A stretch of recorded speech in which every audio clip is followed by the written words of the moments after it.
insight development. Oh, Lord.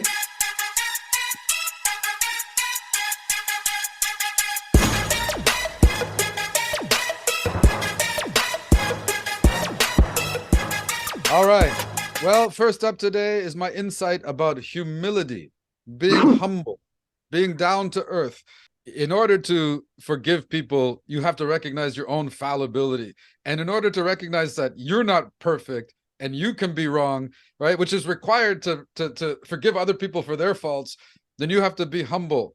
And, I admire Asian people, believe it or not. That's why I chose this image. But in the Asian culture, it doesn't matter whether you're in Korea, China, Philippines, Japan. It seems to me that the Asian people put a premium on modesty and humility and make sure that their kids are raised with this value. And so that's why it's so easy to talk to Asian people, and it's so easy to I guess do conflict resolution, in my experience. What do you think? Because we were not necessarily raised in the same vein, with humility being a premium. No, no, that's true. Humility, I don't know, Tamara. I'm thinking now of a story about our father, weirdly enough. And even though, a lot of his character wasn't at all about humility, when we traveled to Mexico, he in a car, and we were late teens, you and I, and he made sure to have all these packages of our old, clothes and Yeah. Tupperware and all that kind of stuff.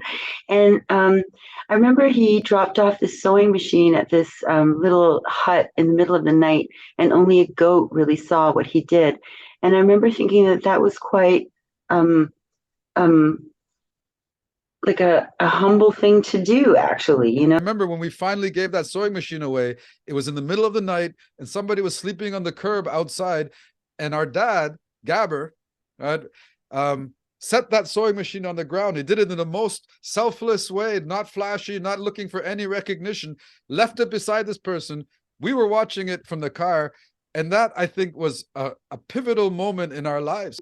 Thinking about humility is a really, really good exercise, no matter what, no matter what, just thinking about it, thinking about instances of it, memories, whether good or bad, all awareness or consciousness geared towards not self destruction, but self liberation is a good thing. And I think thinking about humility is already a good thing, no matter if you're working through stuff like some people are or not.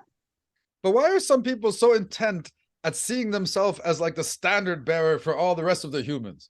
Why do people give themselves so much credit? And I don't understand how people can be floating above other people. And sometimes you see the most ordinary, mundane, pedestrian person who's got an ego the size of an elephant. And I also know that the world kind of treats you according to how you see yourself. Yeah, it is unfair. What are you going to do? Like, the nature of human behavior is absolutely ridiculous, you Yeah, know, I and it agree comes that. back to, and the capacity, for self-destruction is limitless as a species, if you will. Yeah, mankind, humankind.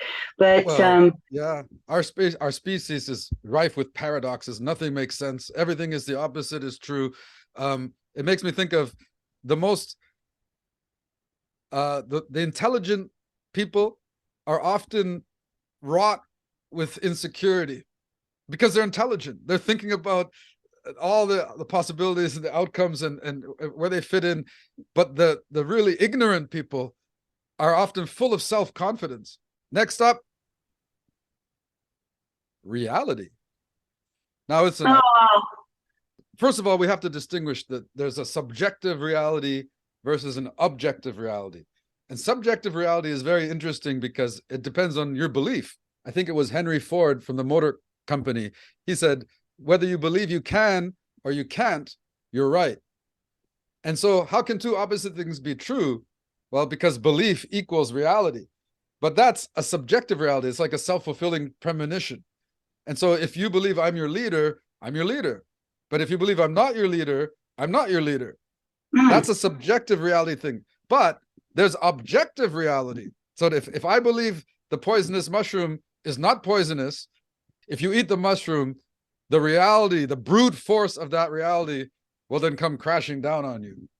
Okay, what's the question? Reality? Well, let's talk about virtual reality Okay. because have you tried one of these VR headsets? Yeah, I have. I enjoyed it immensely. I really did. Although it did mess with my mind a lot. Well, okay, that's what I'm getting at. Because Okay. really, when you put those things on, Yeah. people think it's a game, but it messes with your mind because basically it plays with lights, it changes the Hmm. lights, and all the different light configurations creates a new world, a new reality. And it's Yeah. not just a reality that's like in and of itself separate from you, because you can engage with other people in this world. If you have no legs and you can't walk, now all of a sudden in this world you can walk. And you can Hmm. walk beside somebody that you admire and you love, and you can go for a tea and walk down the streets of the town where you came from, and it creates, like, again, a subjective reality that you can believe, and you can make friends in this world. So I'm just wondering, are we that malleable, are we that suggestible to think that if we just alter lights and all of a sudden our whole world will change and our whole attitudes will change and everything that's real will change? Hmm. I don't know. I think it's going to be, I hope that some social psychologists are really planning a very long-term study. And by long-term, I mean the span of their lifetimes and beyond, to see how artificial intelligence and virtual reality affects social psychology over the span of generations. Because we, our generation, me and you, Tamer, we knew life before the internet, before virtual reality, before, um, Chat GPT or whatever that's called now. That's, you know, like fake text that can be created by artificial intelligence. So the way that it affects us as far as being malleable or not is different than Elena and Gabriel's generation, who have come up since they were born with these devices and with this input into their brain. One of the worlds that I loved going to, and especially during the time when our father passed away, and it really helped me deal with grieving, was a place called Saying Goodbye. And it was a place that was hosted by like a 72-year-old guy named Tom. And you would go there and there would be 17, 20 people respectfully listening to each other, supporting each other, letting you talk, tell your story. And I'm telling you, it made a huge difference in my life.